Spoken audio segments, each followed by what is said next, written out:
calling from a 773 area code. Who's this? Where are you calling from? This is Daniel from Chicago. Daniel from Chicago. What's on your mind? Hey, so I wanted to call in, about the protests that are going on across the country, because I was watching what was going on in L.A. and, I'm from Chicago, and we've been having our own protests, and so downtown, I was looking at what was going on downtown, and I kind of had this, revelation, because I was with all these people, downtown, and we were marching and we were walking and we were chanting and stuff, and things were usually pretty chill, and the CPD, Chicago Police Department, was alongside us, right? And honestly, it looked like they were just collecting overtime or something, you know? They seemed pretty chill as long as we kept it moving. Things got a little tense when people stopped moving or people got distracted and people started grouping up.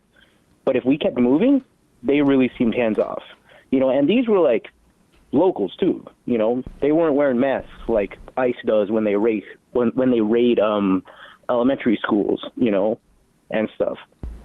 And I kind of realized in that moment, I was like, man, so what's causing LA to burn down really is just Trump kind of being crazy, because LA could have, the difference between LA burning right now and Chicago not burning right now is literally just Trump. Well, it's not even burn. I mean, they set some of those cars on fire, right? But that's the extent of it.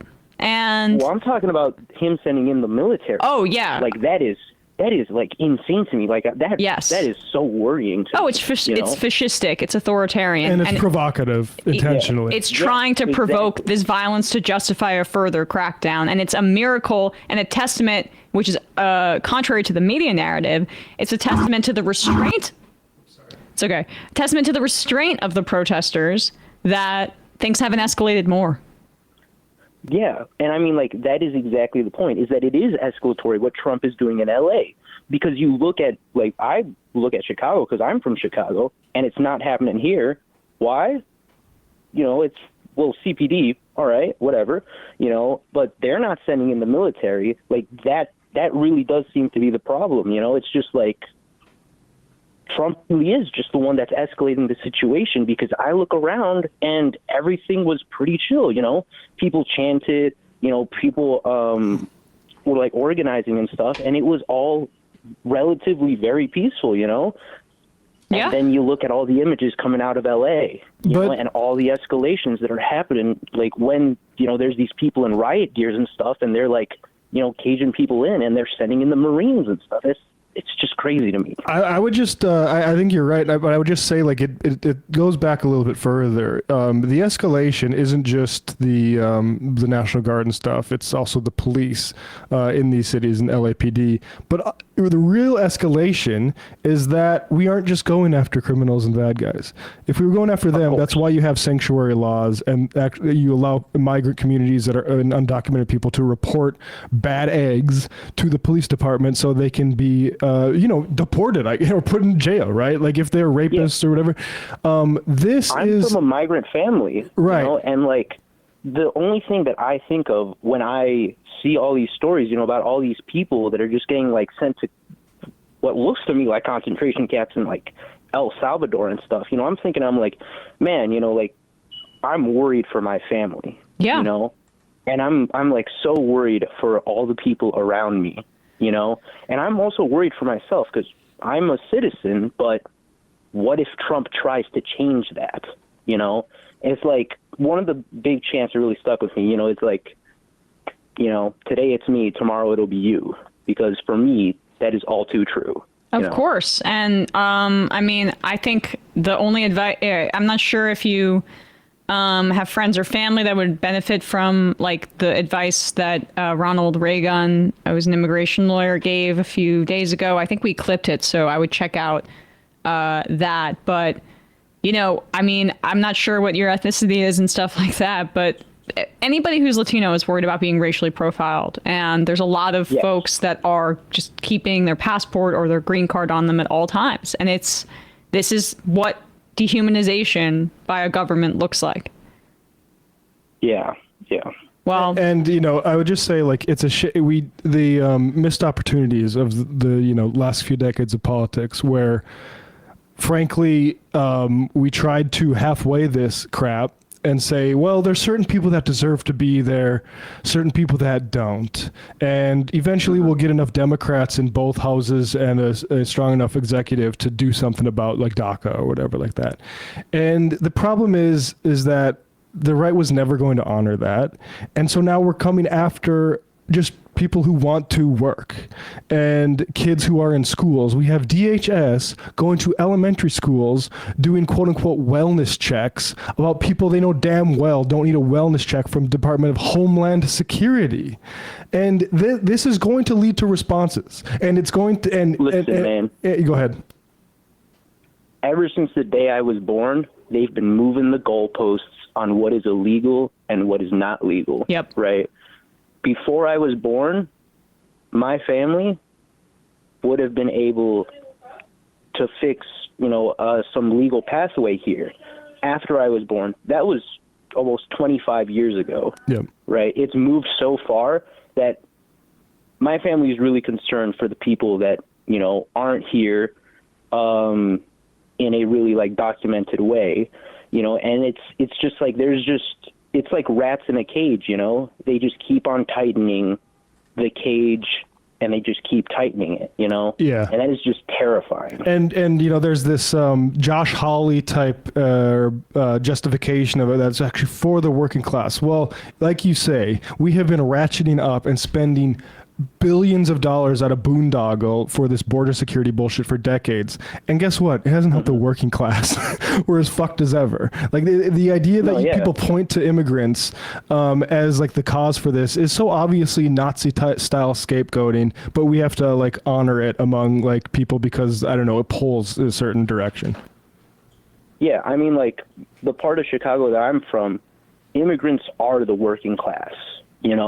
Like, I see them, and they're the ones that are working for these people who, are, like, golfing on golf courses and stuff, and I've seen them, like, working their golf course, tending to their golf course, right? I've seen them in the restaurants and stuff, and they're just trying to live. My family is just trying to live. They are the ones that are the working class. And I've also heard people on the golf course that just, like, don't understand that, Yep. Well, appreciate the call. Thanks so much. Can I just emphasize something? Right. Yep, sure. Thanks for the call. I just want to emphasize something the caller was talking about. There's people in my family also who have passed through, like, periods of time where they're, like, in a legal process involving the immigration system. One of the things he was saying was, like, that the goalpost gets moved or that there's people trying to work through the system. It's like what immigration lawyers would tell you, in years past is, like, okay, so, like, X petition got denied, or, you came here on a student visa, but now you're, like, trying to change your status because you're working or you've been married or something like that. Sometimes there's lapses where, like, the deadlines and documents expire before your next hearing or your next meeting with immigration officials. And during that time, you're in this, like, legal gray area where previously it was like the practice was you stay here, you don't leave the country, and you go to the next meeting thinking, you're going to sort of move your process along. And now they're arresting people when they go to show up to these meetings. And exploiting that gray area. And they have sort of changed the definition of what it means to be legal or illegal, as the caller was saying. There's no right, and he was saying they're tightening the cage, and that is the case in part because of the economic reasons for it. This is not centered enough in our conversation about immigration. The explosion of the gig economy with the tech has created DoorDash, Cuomo, a class of workers that are sometimes here on mixed status, and it's not just them, but, like, there's a whole class of worker that is employed, but it's this gig stuff. It's when you work, you don't have any benefits. They're still taxed. And that is like this huge, like that's where so much value went to those companies. Billions and billions and billions of dollars to Uber, to DoorDash, to whatever. These gig economy companies that don't really employ people in a way that is beyond like the work and the value that they can provide on the day that they're working. Like they don't have employment standards for the people that make their company go. And many of those folks are here as immigrants with different statuses. But then you also have farm workers who are like nearly half of the people that make our farms run in this country. Here's a clip from the United Farm Workers, which is a union. We spoke, I think, to the president a few months ago about these crackdowns. They also represent people who are here without documentation, and they can be a part of that union too. This is a clip that they posted, and the caption is, "Who is the real threat, the farm worker or the people hunting us?" I think I know this video. Just a little bit of a trigger warning, right, Matt? It's kind of intense. Oh, this isn't the right. This is a different one. Okay, gotcha.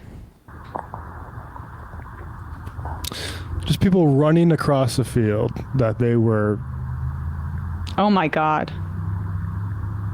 This is what we're doing in 2025. Is there anything else you'd like our government to be involved with? This is like a scene out of a movie of people running away from fascists trying to kill them. This is Slave Catchers 2025. Yep.